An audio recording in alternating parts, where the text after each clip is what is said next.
Saudações a todos os ouvintes, que a paz de Jesus ressoe em nossos corações. Hoje nós vamos retomar o estudo do Apocalipse, mitos e verdades, do Haroldo Dutra Dias. Nós estamos no capítulo 2, intitulado Conceitos Fundamentais. Lembrando que para a abordagem do Apocalipse, o Haroldo Dutra achou imprescindível começarmos com a revisão de alguns conceitos fundamentais da doutrina espírita, para compreender o sentido do livro do Apocalipse. E nós vamos começar com a primeira lei básica, que está no livro dos Espíritos. E Haroldo escreve da seguinte forma: com o advento da doutrina espírita, inaugurou-se no orbe novo passo na religiosidade humana, porque nós começamos a compreender que Deus é a inteligência suprema, causa primária de todas as coisas. A primeira lei básica está na introdução do livro dos Espíritos, e Allan Kardec, de caráter didático, considerou indispensável resumir os princípios da doutrina espírita, que são os princípios das leis que regem o mundo espiritual. Existe um Criador do universo infinito. Qual é o nome dele? É o que menos importa. Em português, habitualmente chamamos de Deus, mas em italiano, em espanhol, em hebraico, em árabe, etc. Ele tem outros nomes. Relevante é saber que existe um ser espiritual, criador de tudo. Essa é a lei máxima e a lei básica que os espíritos julgaram reforçar. Aproximadamente há 100 mil anos, época correspondente à era da espécie humana de Neandertal, imaginava-se que existisse algo superior, visto que os seres dotados de relativa inteligência questionavam, ao direcionarem um olhar para o céu e para a natureza, se uma obra de tamanha perfeição e harmonia seria produto do acaso. Os homens primitivos, muito cedo, perceberam a existência de uma força superior, criadora de tudo. Todavia, de acordo com seu entendimento, tal força representava um Deus protetor, exclusivo de suas tribos. Ou seja, tal proteção não era extensiva às demais tribos. Por muito tempo, durante milênios de evolução na Terra, nós todos adoramos um ser superior que era um Deus do nosso bairro. E por mais improvável que pareça, passados 100 mil anos, a maioria das pessoas encarnadas na Terra ainda cultua um Deus tribal.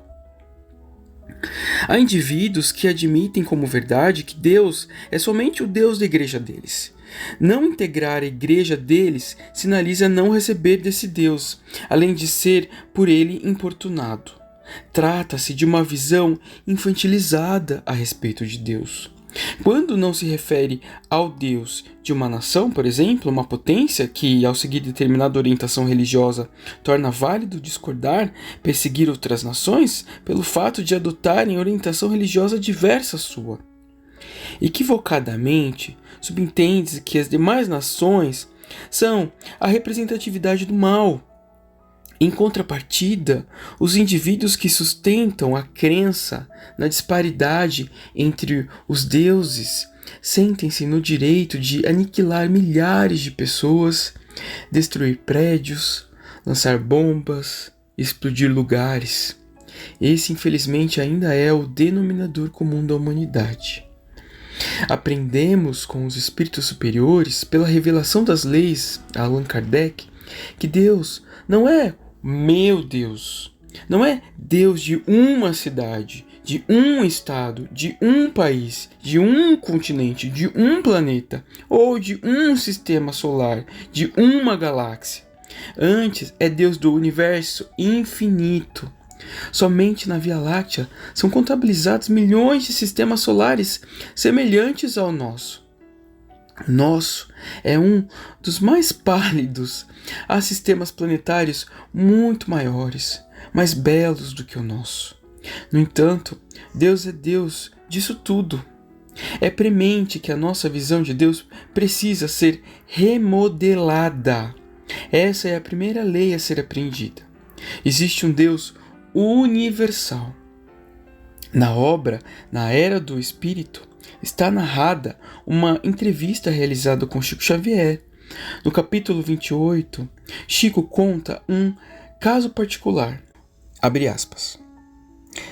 A esse respeito, peço licença para dizer que, certa feita, indagando de Emmanuel qual a posição de Jesus no sistema solar, ele me respondeu que ficasse a respeito de Deus com a expressão do Pai Nosso, dita por Jesus, e não perguntasse muito, porque eu não tinha mente capaz de entrar no domínio desses conhecimentos com a segurança precisa.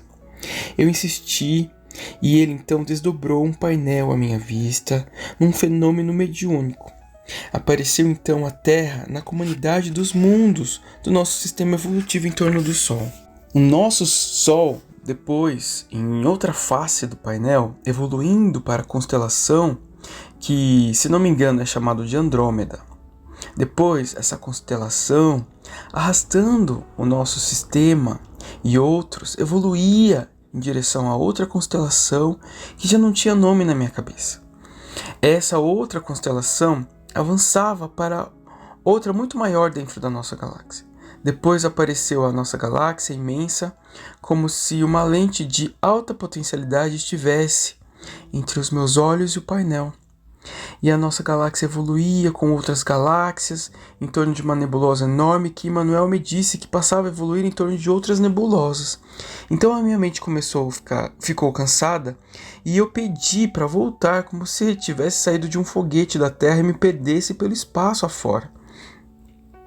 E senti uma vontade louca de voltar a ser gente e ficar outra vez no meu lugar, porque tudo está dentro da ordem divina. Cada mundo, cada sistema, cada galáxia orientados por inteligências divinas. E Deus, para lá disso tudo, sem que possamos fazer-lhe uma definição. Senti uma vontade enorme de voltar para minha casa e tomar um café quente. Fecha aspas, esse é o relato. E aí volta Haroldo. Por outra forma, Chico falava que a Terra gira em torno do próprio eixo e resulta no dia e na noite. A Terra gira em torno do Sol e gera as estações do ano. Acontece que o sistema solar gira em torno de algo que não sabemos o que é. Talvez seja um conjunto de estrelas posicionadas na direção da constelação de Andrômeda, gerando um circuito que serve de medida para algo associado a uma etapa, a qual ainda não compreendemos. A nossa galáxia gira com outras galáxias em torno de uma nebulosa enorme. Quanto tempo dura esse giro? Essa é a ideia do Deus que a doutrina espírita nos ensina. O nosso Deus não é Deus dessa ou daquela religião. Nosso Deus é o Deus das nebulosas, das galáxias, do universo infinito. Então, quem ainda acredita somente no Deus do bairro entende muito pouco ou nada a respeito de Deus. Há muita literatura espiritualista no mundo, mas, igual ao conteúdo de O Livro dos Espíritos, eu particularmente jamais encontrei. É importante destacar que O Livro dos Espíritos não é uma obra individual produzida pelo codificador, mas uma obra coletiva, dirigida pelo próprio Cristo. Questão 9. Em que é que na causa primária se revela uma inteligência suprema e superior a todas as inteligências? Resposta da espiritualidade. Tendes um provérbio que diz: pela obra se reconhece o autor. Pois bem, vede a obra e procurai o autor. O orgulho é que gera a incredulidade. O homem orgulhoso nada admite acima de si. Por isso é que ele denomina a si mesmo de espírito forte, pobre ser, que um sopro de Deus pode abater. E aí Haroldo também transcreve a questão 13 do Livro dos Espíritos. Quando dizemos que Deus é eterno, infinito, imutável, imaterial, único, onipotente, soberanamente justo e bom, temos ideia completa de seus atributos? Bom, a espiritualidade responde: do vosso ponto de vista, sim, porque credes abranger tudo. Sabei, porém, que há coisas que estão acima da inteligência do homem, mais inteligente, as quais a vossa linguagem, restrita às vossas ideias e sensações, não tem meios de exprimir. Para estar acima de todas as coisas, Deus tem que se achar isento de qualquer vicissitude e de qualquer das imperfeições que a imaginação possa conceber. E aí Haroldo volta a refletir. A citação refere-se a um Deus absolutamente puro, perfeito e bom. É essa inteligência, é esse ser absoluto, é esse coração que dirige o universo. E aí Haroldo volta a transcrever o livro dos Espíritos, agora questão 21. A matéria existe desde toda a eternidade como Deus ou foi criada por ele em dado momento? E a espiritualidade responde: só Deus o sabe. Há uma coisa, todavia, que a razão vos deve indicar. É que Deus, modelo de amor e caridade, nunca esteve inativo. Por mais distante que logreis figurar no início de sua ação, podeis concebê-lo ocioso, um momento que seja? E assim, Haroldo nos faz refletir sobre a concepção de Deus, que é um Deus universal. E à medida em que a humanidade evolui, a concepção de Deus evolui. E essa concepção tem um reflexo muito grande nas nossas ações e nas nossas atitudes.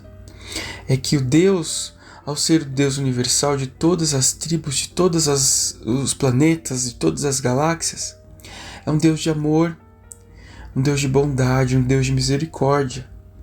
E não existe um Deus vingativo, punitivo, no sentido da concepção antiga da humanidade que fazia de Deus. A humanidade é filha de Deus em toda a sua coletividade. Deus quer o bem de todos, não quer o bem em detrimento de outras pessoas, de outros filhos.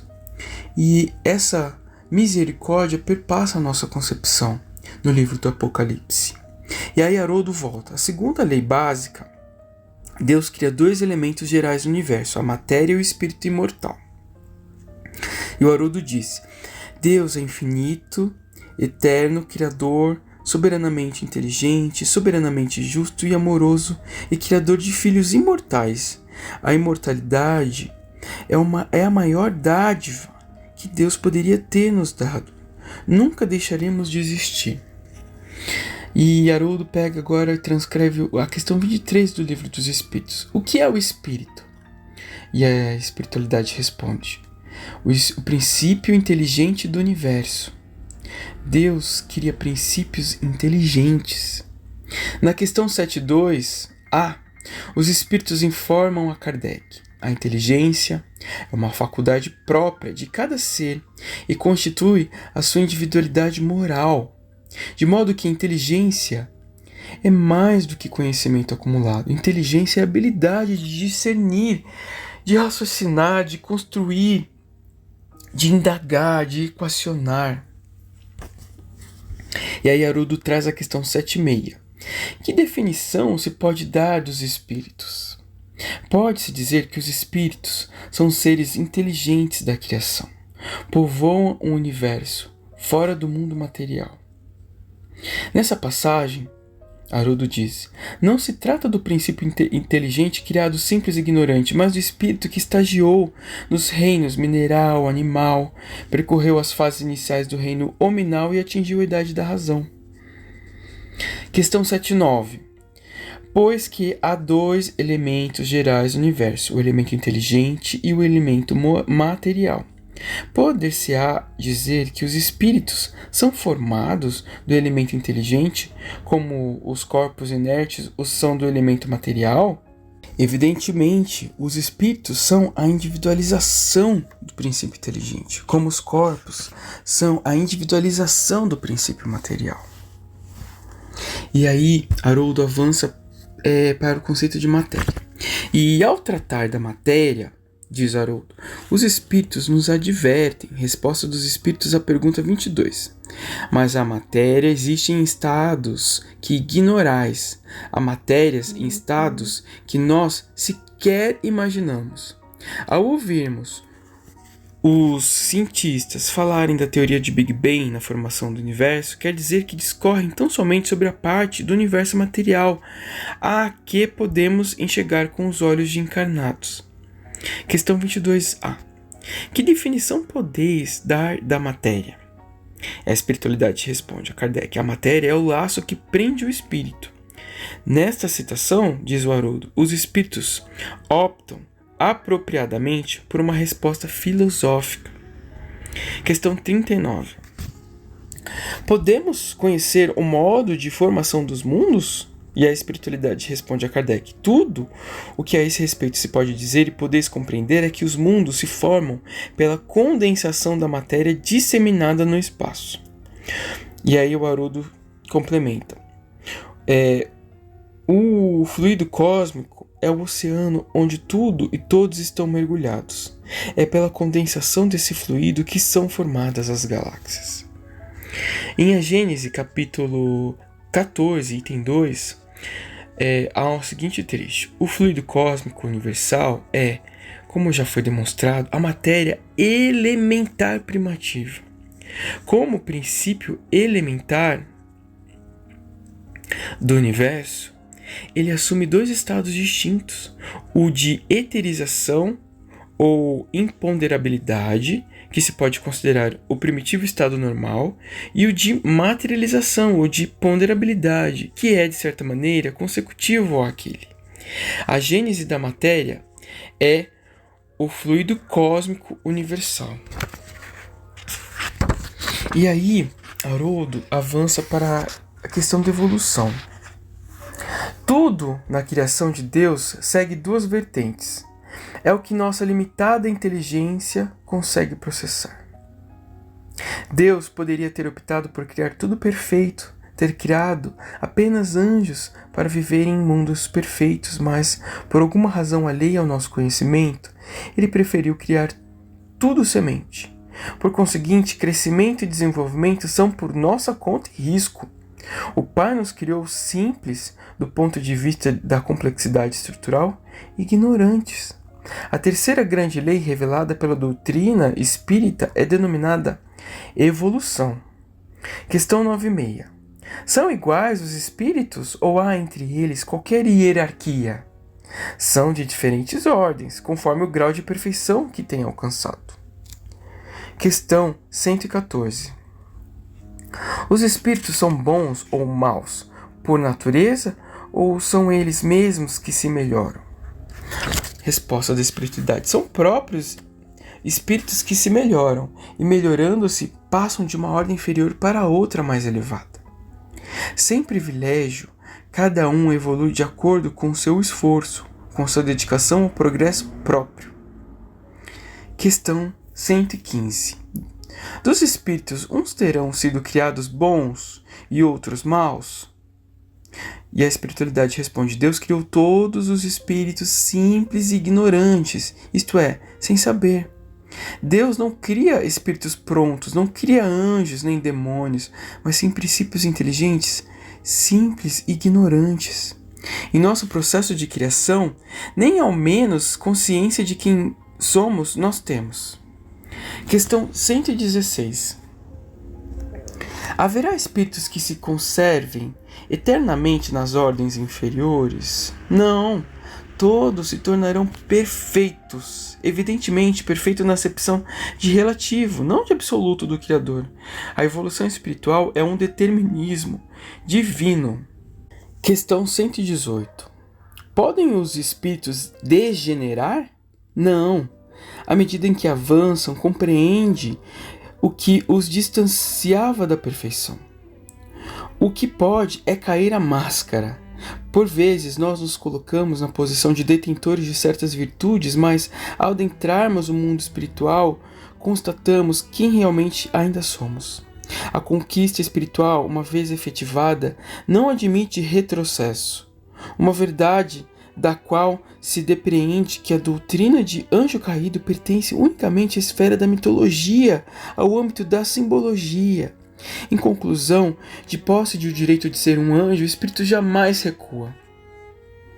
Questão 120. todos os espíritos passam pela fieira do mal para chegar ao bem?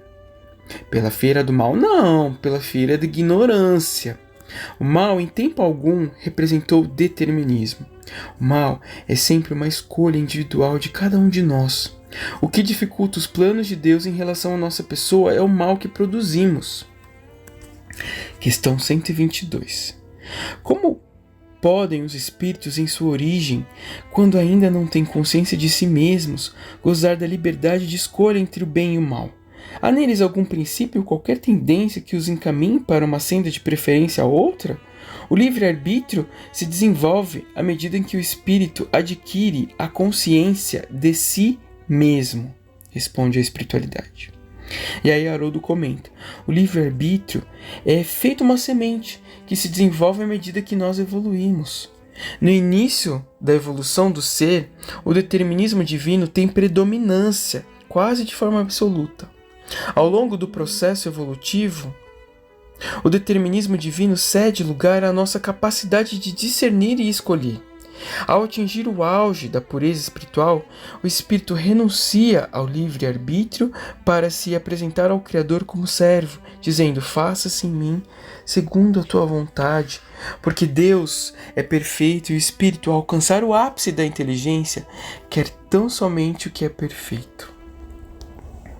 E aqui nós concluímos esse estudo de hoje e ainda não terminamos o capítulo 2, que é um capítulo extenso, com muitos conceitos, e na próxima oportunidade nós vamos retomar falando sobre reencarnação e sobre o mundo espiritual, mundo físico, sobre a lei do progresso, a lei de destruição, e vamos falar sobre a cocriação em plano maior, vamos falar sobre os Cristos, vamos falar sobre a providência divina e encerraremos o capítulo 2. Avançaremos para o capítulo 3, o livre-arbítrio e a origem do mal. Todas essas concepções que Haroldo destaca do Livro dos Espíritos são relevantes para a gente entender a orientação que o livro do Apocalipse nos dá. E para nos reconhecermos como responsáveis pelo caminho que adotamos, e para identificarmos que a misericórdia de Deus permeia toda a nossa vida, que o determinismo divino é sempre o bem, que mesmo que a humanidade erre e cause a sua própria destruição, nós iremos, em algum momento, evoluir rumo à perfeição relativa. Todos vamos caminhar para esse sentido. Uns mais avançados, outros retardatários, mas todos no mesmo sentido. E assim concluímos esse estudo de hoje, agradecendo a Deus a oportunidade. Pai nosso que estais no céu, santificado seja o vosso nome. Venha a nós o vosso reino, seja feita, Pai, a vossa vontade, assim na terra como no céu. O pão nosso de cada dia nos dai hoje. Perdoai as nossas dívidas, à medida em que perdoamos aos nossos irmãos. Não nos deixeis cair em tentação, mas livrai-nos do mal. Que assim seja, Pai. Graças a Deus e a Jesus.